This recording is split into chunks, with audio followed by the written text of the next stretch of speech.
श्री कृष्ण गोविंद हरे मुरारी, हे नाथ नारायण वासुदेवाय। जय श्री कृष्ण। प्रिय भक्तों, आज हम सुनेंगे कामदा एकादशी व्रत की कथा, ग्यारस माता की कथा, विष्णु चालीसा और अंत में विष्णु भगवान की आरती। कामदा एकादशी चैत्र मास के शुक्ल पक्ष की एकादशी तिथि को मनाई जाती है, जो प्रभु श्री हरि विष्णु को समर्पित है। इस साल 2025 में उदया तिथि के अनुसार कामदा एकादशी का व्रत 8 अप्रैल मंगलवार के दिन रखा जाएगा। ऐसे में कामदा एकादशी का पारण 9 अप्रैल को किया जाएगा। इस दिन व्रत का पारण करने का शुभ मुहूर्त सुबह 6:02 से लेकर सुबह 8:34 तक है। व्रत का पारण करने के बाद अन्न और धन का दान जरूर करना चाहिए और पूरे विधि विधान से विष्णु भगवान की आराधना की जाएगी। और श्री हरि को प्रसन्न करने के लिए यह दिन बहुत ही महत्वपूर्ण माना जाता है। मान्यताओं के अनुसार कामदा एकादशी का व्रत रखने से मनुष्य की सभी मनोकामनाएं पूर्ण हो जाती हैं। कहा जाता है कि एकादशी के दिन एकादशी व्रत की कथा के साथ ग्यारस माता की कथा और विष्णु चालीसा का पाठ अवश्य ही करना या सुनना चाहिए। और साथ ही श्रीमद् भगवद गीता का कोई भी एक अध्याय और विष्णु सहस्त्र नाम और लक्ष्मी नारायण या विष्णु भगवान के किसी भी अवतार की कथा सुनने से अनंत पुण्य फल की प्राप्ति होती है। लेकिन एक बात का खास ध्यान रखना, किसी भी कथा को आधे में छोड़ने की गलती मत करना, वरना आपको कोई लाभ नहीं होगा। और हाँ, आप सभी से मेरी रिक्वेस्ट है कि वीडियो पसंद आए तो एक लाइक अवश्य कीजिए और कमेंट बॉक्स में विष्णु भगवान की जय अवश्य लिखना, क्योंकि आपकी एक लाइक से मुझे हौसला मिलता है। तो आइए अब हम बड़ी ही श्रद्धा और प्रसन्नचित्त मन से एकाग्र होकर आज की एकादशी व्रत की कथा सुनेंगे। तो सभी हाथ जोड़कर प्रेम से कहिए, श्री गणेश भगवान की जय, श्री लक्ष्मी नारायण भगवान की जय। धर्मराज युधिष्ठिर कहने लगे कि हे भगवान, मैं आपको कोटि कोटि नमस्कार करता हूँ। अब आप कृपा करके चैत्र शुक्ल एकादशी का महात्म्य कहिए। श्री कृष्ण कहने लगे कि हे धर्मराज, यही प्रश्न एक समय राजा दिलीप ने गुरु वशिष्ठ जी से किया था, और जो समाधान उन्होंने किया वो सब मैं तुमसे कहता हूँ।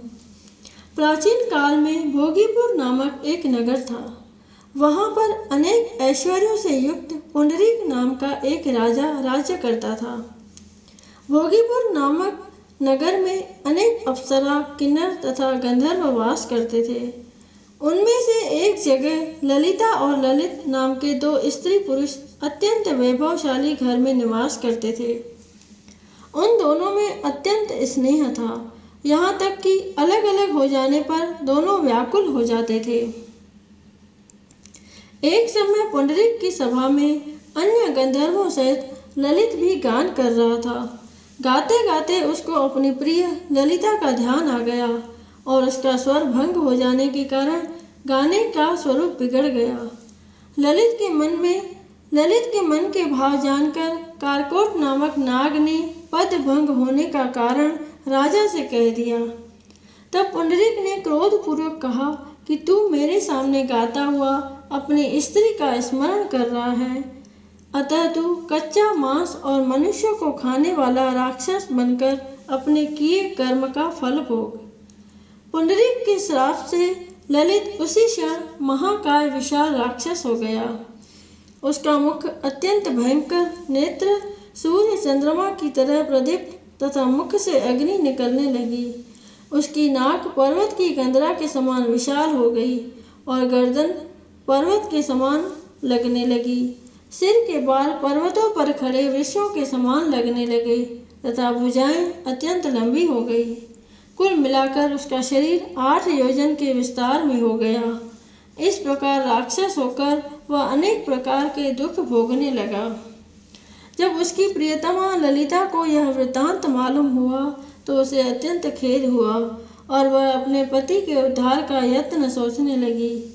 वह राक्षस अनेक प्रकार के घोर दुख सहता हुआ घने वनों में रहने लगा। उसकी स्त्री उसके पीछे पीछे जाती और विलाप करती रहती। एक बार ललिता अपने पति के पीछे घूमती घूमती विंध्याचल पर्वत पर पहुंच गई, जहां पर श्रृंगी ऋषि का आश्रम था। ललिता शीघ्र ही श्रृंगी ऋषि के आश्रम में गई और वहां जाकर विनीत भाव से प्रार्थना करने लगी। उसे देखकर श्रृंगी ऋषि बोले कि हे सुभगे, तुम कौन हो और यहाँ किस लिए आई हो? ललिता बोली कि हे मुने, मेरा नाम ललिता है। मेरा पति राजा पुंडरीक के श्राप से विशालकाय राक्षस हो गया है। इसका मुझको महान दुख है। उसके उद्धार का कोई उपाय बतलाइए। श्रृंगी ऋषि बोले कि हे गंधर्व कन्या, अब चैत्र शुक्ल एकादशी आने वाली है, जिसका नाम कामदा एकादशी है। इसका व्रत करने से मनुष्य के सब कार्य सिद्ध होते हैं। यदि तू कामदा एकादशी का व्रत कर उसके पुण्य का फल अपने पति को दे तो वह शीघ्र ही राक्षस योनि से मुक्त हो जाएगा और राजा का श्राप भी अश्वमेध शांत हो जाएगा, अवश्यमेव शांत हो जाएगा। मुनि के ऐसे वचन सुनकर ललिता ने चैत्र शुक्ल एकादशी आने पर उसका व्रत किया और द्वादशी को ब्राह्मणों के सामने अपने व्रत का फल अपने पति को देती हुई भगवान से इस प्रकार प्रार्थना करने लगी। हे प्रभु, मैंने जो यह व्रत किया है इसका फल मेरे पतिदेव को प्राप्त हो जाए, जिससे वह राक्षस योनि से मुक्त हो जाए। एकादशी का फल देते ही उसका पति राक्षस योनि से मुक्त होकर अपने पुराने स्वरूप को प्राप्त हुआ। फिर अनेक सुंदर वस्त्राभूषणों से युक्त होकर ललिता के साथ विहार करने लगा। उसके पश्चात वे दोनों विमान में बैठकर स्वर्गलोक को गए। वशिष्ठ मुनि कहने लगे कि हे राजन, इस व्रत को विधि पूर्वक करने से समस्त पाप नाश हो जाते हैं तथा राक्षस आदि की योनि भी छूट जाती है। संसार में इसके बराबर कोई और दूसरा व्रत नहीं है। इसकी कथा पढ़ने या सुनने से वाजपेयी यज्ञ का फल प्राप्त होता है। बोलो श्री कृष्ण भगवान की जय। कहा जाता है कि एकादशी व्रत में ग्यारस माता की कथा भी अवश्य सुननी चाहिए। तो सभी प्रेम से कहिए ग्यारस माता की जय। ग्यारस माता की कथा। एक बार एक राज्य में एक राजा रहा करता था। राजा बहुत ही बुद्धिमान और बलशाली था। राजा सदैव अपनी प्रजा का बहुत अच्छे से ध्यान रखता था। प्रजा भी अपने राजा को बहुत पसंद करती थी। राजा की 2 बेटियां थीं। राजा अपनी दोनों बेटियों से बहुत प्रेम करता था। राजा की छोटी बेटी देखने में बहुत सुंदर और आकर्षक थी और राजा की बड़ी बेटी छोटी बेटी के तुलना में थोड़ा कम सुंदर थी। राजा की छोटी बेटी ग्यारस माता की पूजा किया करती थी और सभी लोग राजा की छोटी बेटी से बहुत प्रेम करते थे और बहुत प्रशंसा किया करते थे। राजा भी अपनी छोटी बेटी को बड़ी बेटी से अधिक प्रेम करता था, जिस कारण राजा की बड़ी बेटी को अपनी छोटी बहन से बहुत नफरत होने लगी थी। राजा की दोनों बेटियां जब बड़ी हो गई तब एक पड़ोस राज्य में रहने वाला राजकुमार राजा की बड़ी बेटी के लिए रिश्ता लेकर आया। लेकिन जैसे ही उस राजकुमार की नज़र राजा की छोटी बेटी पर पड़ी तो वह राजकुमार राजा की छोटी बेटी पर आकर्षित हो गया और उससे पहली नज़र में प्रेम कर बैठा। उस राजकुमार ने राजा की बड़ी बेटी के साथ विवाह करने से मना कर दिया और उसने राजा से कहा कि मैं आपकी छोटी बेटी से विवाह करना चाहता हूँ। जिसके बाद राजा की बड़ी बेटी यह देखकर अपनी छोटी बहन से बहुत क्रोधित हो गई और राजा की बड़ी बेटी ने अपनी छोटी बहन को अपना सबसे बड़ा दुश्मन मान लिया।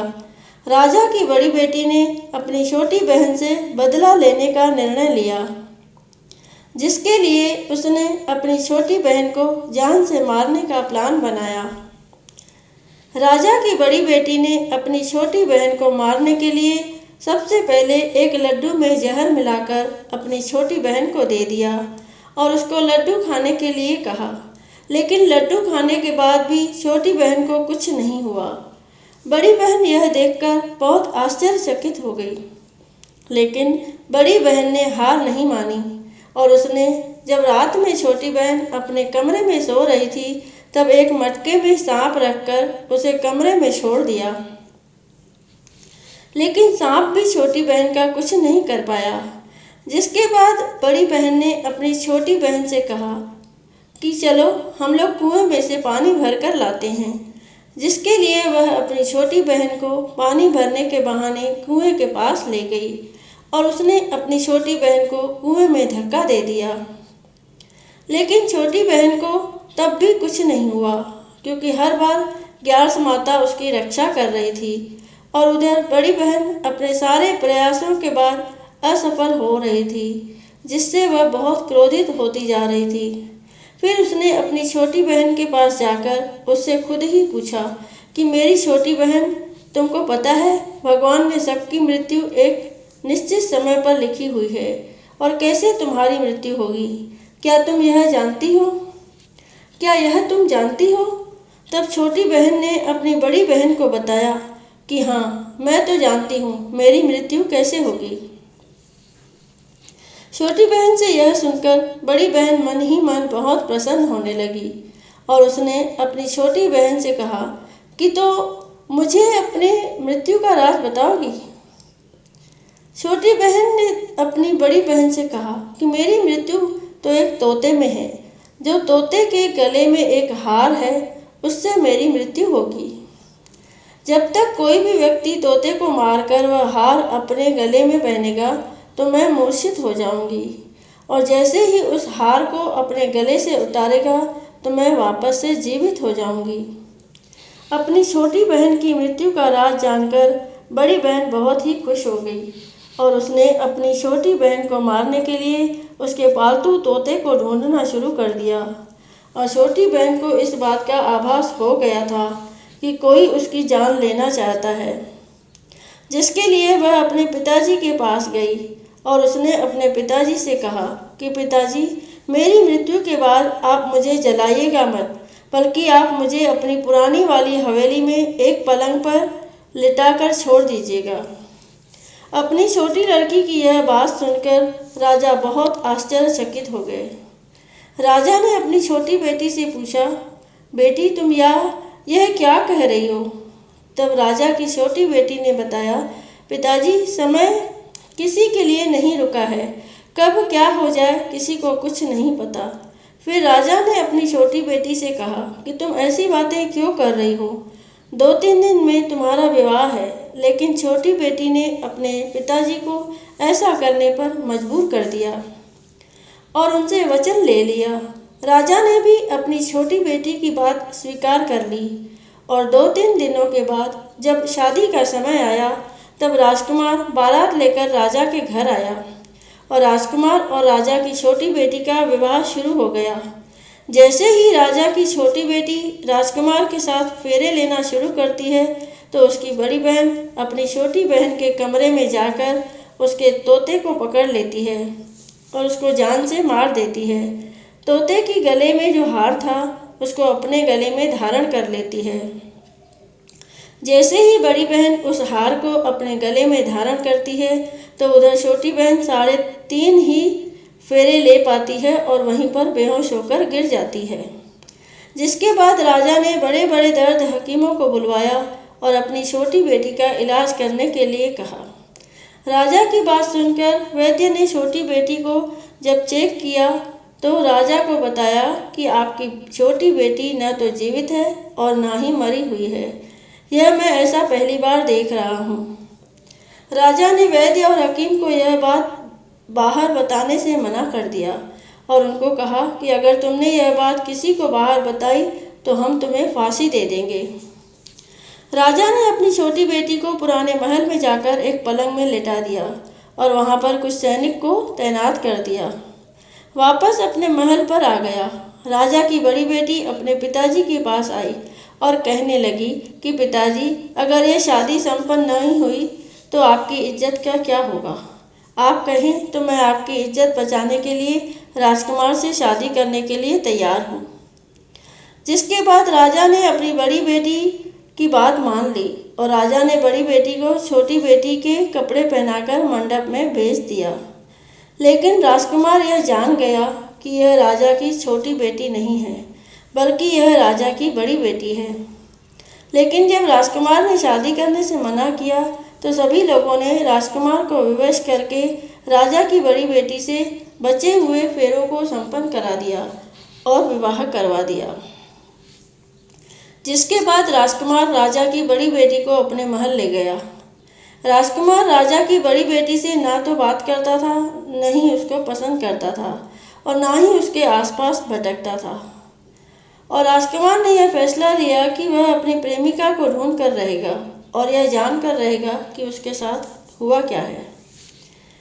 एक दिन राजकुमार अपने घोड़े पर सवार होकर राजा के पुराने महल के पास पहुंच गया, जहां पर उसने कुछ सैनिकों को देखा। महल के पास पहुंचकर राजकुमार ने जब महल को ध्यान से देखा तो वह समझ गया कि यह तो हमारे ससुर जी का महल है। तब राजकुमार ने सैनिकों से पूछा, तुम लोग यहाँ क्या कर रहे हो और इस महल के अंदर उस पलंग में कौन लेटा है? जिसके बाद सैनिकों ने बताया कि यहाँ पर राजा की छोटी बेटी लेटी है। यह सुनकर राजकुमार बहुत प्रसन्न हो गया। वह तुरंत अपनी प्रेमिका के पास पहुँच गया और उसकी सेवा करने लगा। जैसे ही रात हुई तो राजा की छोटी बेटी उठकर खड़ी हो गई। राजकुमार यह देखकर बहुत खुश हो गया और उसने अपनी प्रेमिका से पूछा कि तुम यहाँ क्या कर रही हो? तुम मेरे साथ मेरे घर चलो। राजा की छोटी बेटी ने राजकुमार को सारी बातें बता दी कि मेरी जान एक तोते में बसी थी और मैंने यह बात सिर्फ अपनी बड़ी बहन को बताया था और मुझे पता है उसने ही मुझे मारने का प्रयास किया है। उसके पास एक हार है जिसको वह सुबह पहन लेती है और रात को उतार देती है। जब वह हार को पहने रहती है तब तक मैं मूर्छित रहती हूँ और जैसे ही वह हार को उतार देती है तो मैं जीवित हो जाती हूँ और जब तक मेरी बड़ी बहन के पास वह हार है तब तक मैं ऐसे ही जीवित और मूर्छित होती रहूँगी। अगर मेरी बड़ी बहन के पास जो हार है वह मेरे हाथ में लग जाए तो मैं हमेशा के लिए जीवित हो जाऊँगी। राजकुमार ने यह बात सुनकर राजा की छोटी बेटी के पास रहने का निर्णय ले लिया और उसने अपने बचे हुए 7 फेरे उस पलंग में लेटी राजा की छोटी बेटी के साथ ले लिए और अपना विवाह पूर्ण कर लिया और वहीं पर ही रहने लगा। देखते ही देखते कुछ समय में राजा की बेटी राजकुमार की पत्नी पेट से हो गई। एक दिन राजकुमार को किसी काम से बाहर जाना पड़ा। तब छोटी बहन के पेट में बहुत तेज दर्द होने लगा। जिसके बाद उसने ग्यारस माता का आह्वान किया। जिसके बाद वहाँ पर ग्यारस माता प्रकट हुई और उन्होंने अपने भक्तों के दर्द को दूर किया और एक पुत्र की प्राप्ति करवाई। और वहीं पर अचानक से राजकुमार भी आ गया। राजकुमार ने ग्यारस माता को देखा तो वह आश्चर्यचकित हो गया और उसने तुरंत माता को प्रणाम किया और ग्यारस माता ने राजकुमार से कहा कि जब तुम्हारा बेटा 5 वर्ष का हो जाए तो तुम अपनी पत्नी का हार आकर इसके गले में डाल देना। और देखते ही देखते राजकुमार और राजा की छोटी बेटी का पुत्र 5 वर्ष का हो जाता है। तो राजकुमार अपने बेटे से कहता है कि बेटा मैं कुछ काम से बाहर जा रहा हूँ, तुम अपनी माता का ध्यान रखना, और वहाँ से चला जाता है। राजा को बाहर निकलता देख बड़ी बहन के सैनिक देख लेते हैं और बड़ी बहन को जाकर सारी बातें बता देते हैं। जिसके बाद बड़ी बहन अपनी छोटी बहन के पुत्र को वहाँ से उठवा लेती है और उसको मरवा देती है। छोटी बेटी के पुत्र के 2 टुकड़े करवा देती है। पहला टुकड़ा चक्की के पास छुपा देती है और दूसरा टुकड़ा अपनी पलंग के नीचे रख लेती है। अब ग्यारस माता भिखारी का रूप लेकर आती है। एक भिखारी का रूप रखकर बड़ी बहन के पास चली जाती है। जिसके बाद वहाँ पर भिक्षा मांगने लगती है। बड़ी बहन अपने नौकरों से कहती है कि जाकर भिक्षा दे दो, लेकिन जैसे ही नौकर ग्यारस माता को भिक्षा देने के लिए आते हैं तो माता उन्हें मना कर देती है और कहती है कि मैं तुम्हारी महारानी से भिक्षा लूँगी। जिसके बाद बड़ी बहन स्वयं ही भिक्षा देने के लिए माता के पास आती है। तब माता एक बिल्ली का रूप लेकर उसके कमरे में चली जाती है और वहाँ पर छोटी बेटी के पुत्र के 2 टुकड़ों को आपस में जोड़ देती है और उसे जीवित कर देती है, उसे वहाँ से ले जाती है। राजकुमार अपने बेटे को लेकर अपनी पत्नी के पास जाता है और उसे कहता है कि तुम इसका ध्यान रखना, अगर तुम इस बच्चे का अच्छे से ध्यान रखोगी तो मैं तुमसे बात करूँगा। एक दिन राजकुमार अपने बच्चे से कहता है कि तुम मम्मी से उनके गले का हार मांग लो। जिसके बाद राजकुमार का लड़का अपने मम्मी के पास जाता है और कहता है कि मम्मी, मुझे तुम्हारा हार चाहिए जो तुमने गले में पहन रखा है। यह सुनकर पहले तो बड़ी बहन बहुत क्रोधित होती है, पर उसको यह याद आता है कि राजकुमार ने कहा था कि अगर मैं इस बच्चे का ध्यान अच्छे से रखूंगी तो वह मुझसे बात करेंगे, जिसके कारण वह हार को उस बच्चे को दे देती है और वह तुरंत हार को ले जाकर अपने पिताजी को दे देता है। और तभी राजकुमार अपने बेटे को लेकर वहाँ से जाने लगता है और अपनी पत्नी से कहता है, तुम हमारे लिए खाना बना कर रखना, मैं शाम को आकर तुम्हारे साथ खाऊंगा। और वह अपने बेटे को लेकर वहाँ से चला जाता है। जिसके बाद वह राजा के पास जाता है और उनको सारी बातें बता देता है। राजा अपनी बड़ी बेटी की यह करतूत सुनकर बहुत क्रोधित होते हैं और अपनी परवरिश पर दोष देने लगते हैं और राजकुमार को अपनी छोटी बेटी के साथ रहने के लिए आदेश देते हैं। बोलो ग्यारस माता की जय, बोलो श्री कृष्ण भगवान की जय। आइए अब जानते हैं एकादशी व्रत की पूजा विधि। एकादशी व्रत नियम का पालन दशमी तिथि से ही करें, अतः दशमी तिथि पर लहसुन प्याज समेत तामसिक भोजन का सेवन न करें। अगले दिन प्रातःकाल ब्रह्म मुहूर्त में उठकर सबसे पहले जगत के पालनहार भगवान विष्णु को प्रणाम करें। इसके पश्चात नित्य कर्मों से निवृत्त होकर गंगा जल युक्त पानी से स्नान ध्यान करें और पीले रंग का वस्त्र धारण करें। अब आचमन कर व्रत संकल्प लें।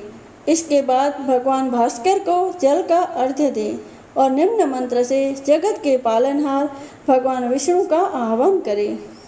विष्णु शांताकारम मंत्र।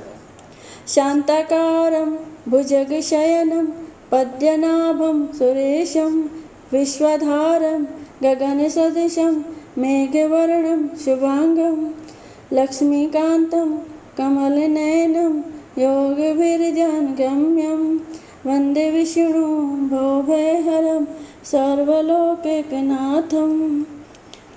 अब भगवान श्री हरि विष्णु और माँ लक्ष्मी की पूजा पीले रंग के फल, फूल, पुष्प, धूप, दीप, पुष्प, कपूर, बाती से करें।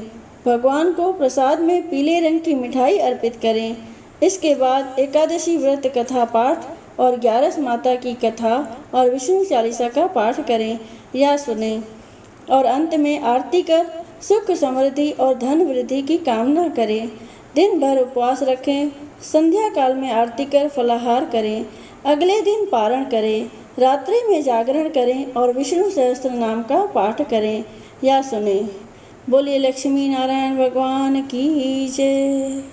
आइए अब सुनते हैं मनोकामनाओं को पूर्ण करने वाली एकादशी की ये कथा। एक बूढ़ी माँ ने एक बार निर्जला एकादशी का व्रत रखा। बड़ी ही भाव भक्ति से पूजा अर्चना की। उन्हें वृद्धावस्था में क्या बाधा थी? वे तो अपने पुत्र पौत्रों की सुख सुविधा के लिए व्रत रखने लगी थी। वे दिन भर तो जरा कठोर मन करके अपनी प्यास को रोके रही। दिन में पूजा पाठ किया, कथा सुनी और पंडित जी को मिट्टी के पात्र में भरकर पानी और ऋतुफल दान में दिए। दोना भर भर कर पूरा वितरण किया। उन्हें गर्मी के कारण बहुत बेचैनी हो रही थी। इस कारण से बड़ी देर तक पानी में पड़ी रही और पानी के कुल्ला करती रही, मुंह धोती रही। तब कहीं थोड़ा बहुत धैर्य बंध पाया। धूप तो तेज पड़ ही रही थी, इस कारण बार बार मुंह सूख रहा था। बूढ़ी माँ बहुत बेचैन हो रही थी। एक बुढ़ापा और दूसरे ये भयंकर गर्मी। वृद्धावस्था की स्थिति तो कुछ दूसरी ही प्रकार की होती है। जैसे तैसे रो धो के दिन कट गया। अब पहाड़ सी रात सामने थी। उसका कटना बहुत ही कठिन दिखाई दे रहा था। खटिया पर पड़े शांति नहीं मिल रही थी। वे बार बार करवट बदल रही थी। अनेक बार वे बाहर जाती और भीतर आती। उन्हें घर के अंदर शांति नहीं थी। वे पड़ी पड़ी एकादशी माता का स्मरण करती रही। वे कहती रही कि हे माता जी, आप मेरी लाज रखिएगा। आप ही मुझे शक्ति दे दीजिएगा, जिससे मैं भली भांति आपका व्रत कर सकूं और ये पहाड़ सी रात शांतिपूर्वक व्यतीत हो सके। प्यास के कारण बूढ़ी माँ की बेचैनी तो बढ़ ही रही थी। उन्होंने धैर्य रखने का बहुत प्रयास किया, किंतु सहनशीलता की सीमा टूट गई और वे घबराकर एकदम चिल्ला पड़ी। बोली कि बचाओ बचाओ बचाओ। अम्मा का चिल्लाना सुनकर परिवार भर के नर नारी, बच्चे और पड़ोसी एकत्रित होकर बूढ़ी अम्मा की खटिया के समीप पहुंच गए। सबने पूछा कि अम्मा जी, आपको क्या हो गया है? आप क्यों चिल्ला पड़ी हैं? आप इस वृद्धावस्था में ये कठिन व्रत क्यों कर रही हैं? अम्मा जी, शक्ति से ही भक्ति होती है। थोड़ी ही देर में वे फिर से बोली कि अरे, हमारे तो प्राण ही निकले जा रहे हैं। मेरी छाती पर ठंडे पानी का घड़ा रख दीजिए। नातियों ने दादी की छाती पर ठंडे पानी का पात्र रख दिया। तब कहीं उन्हें थोड़ा बहुत आराम मिला और थोड़ी देर के लिए उन्होंने अपनी आंखें बंद कर ली। एकादशी माता ने सोचा कि ये बूढ़ी अम्मा है तो बहुत कठोर, जरा जाकर उसकी परीक्षा लेना चाहिए। वे आधी रात को मुर्गा बनकर टेर लगाने लगी। मुर्गा की आवाज़ सुनकर दादी जल्दी से उठी और बाहर जाकर आसमान की ओर देखा, किंतु आसमान में कहीं उन्हें प्रातःकालीन तारा दिखाई नहीं दिया। वे सोचने लगी कि यह मुर्गा क्यों और कैसे बोल गया है। उन्हें प्यास तो बढ़ ही रही थी। थोड़ा बहुत उनका मन भी विचलित होने लगा था, किंतु अंत में उन्होंने दृढ़ निश्चय किया कि अब व्रत को पूर्ण करके ही छोड़ूंगी, चाहे भले ही मेरे प्राण निकल जाए। ये सोचकर फिर वे खटिया पर शिथिल होकर लेट गई। थोड़ी ही देर में एकादशी माता ने उनकी फिर से परीक्षा लेनी चाहिए। एक छोटी सी बालिका एक गिलास में शरबत लेकर उनके सिरहाने खड़ी हो गई और जोर से बोली कि दादी जी, सवेरा हो गया है, आप हाथ मुंह धोकर शरबत पी लीजिएगा। पहले तो शरबत का गिलास देखकर उनका मन ललचाने लगा, किंतु अचानक व्रत का स्मरण हो आया और उन्होंने सोचा कि मैं किसी भी प्रकार से अभी शरबत नहीं पी सकती हूँ, और वे शांतिपूर्वक अपनी खटिया पर लेट गई। फिर थोड़ी ही देर में उन्हें ऐसा लगा कि जैसे किसी ने उन्हें पानी के कुएं में पटक दिया हो।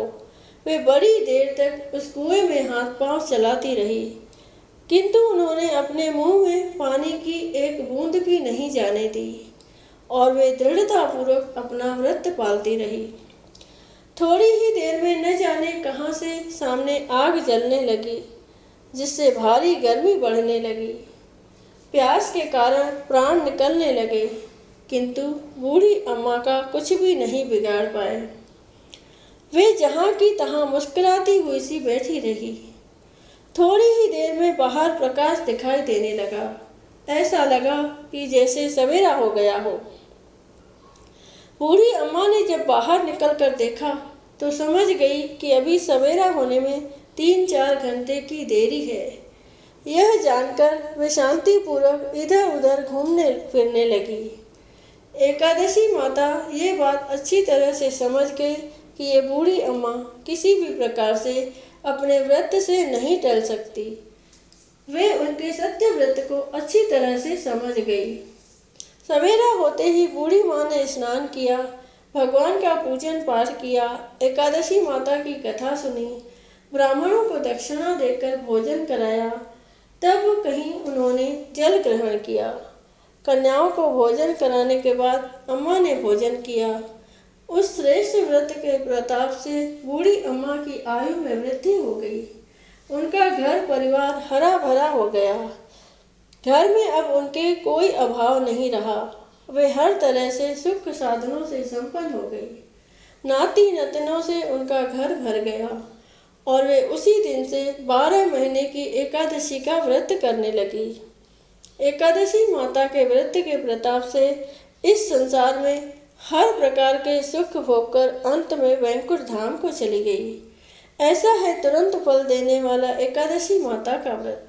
उसी समय से संपूर्ण उत्तर भारत में यह व्रत प्रारंभ हो गया और लोगों के दुख दरिद्र दूर होने लगे। कलयुग में यह व्रत अधिक प्रभावपूर्ण है।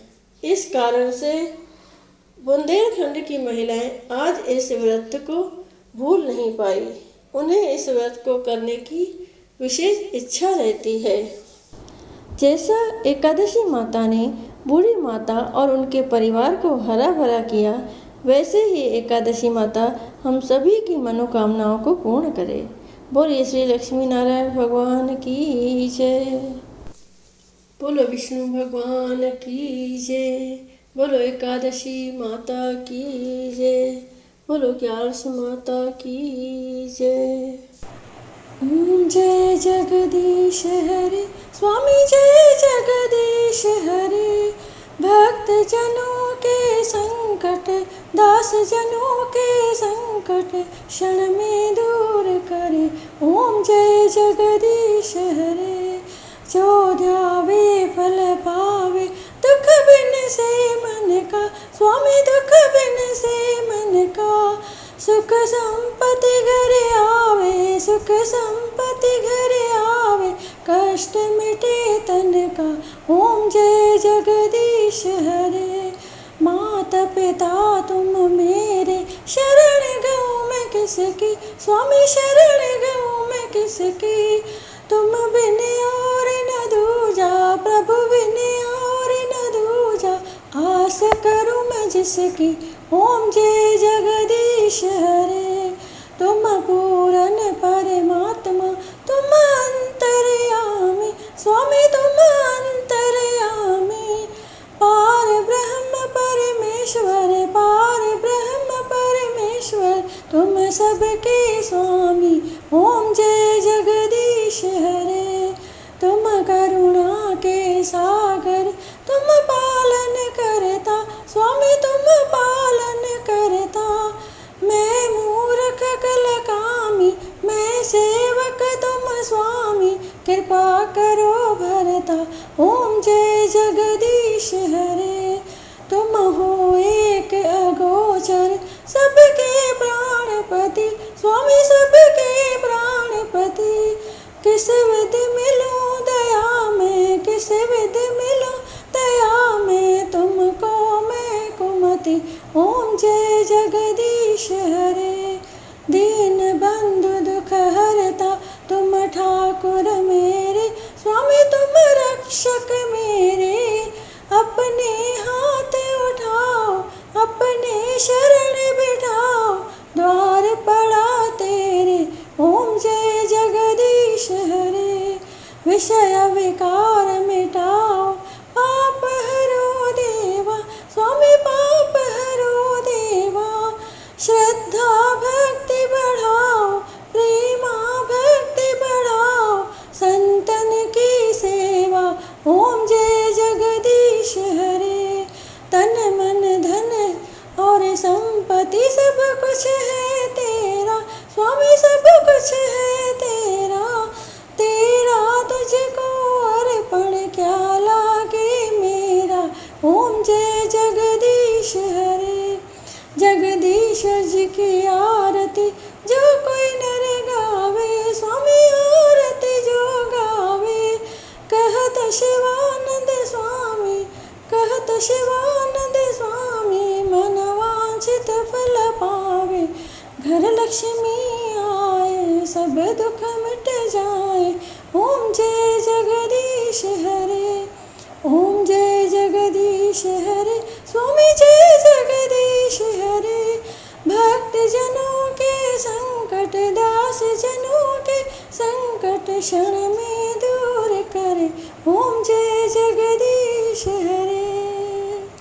बोलिए विष्णु भगवान की जय।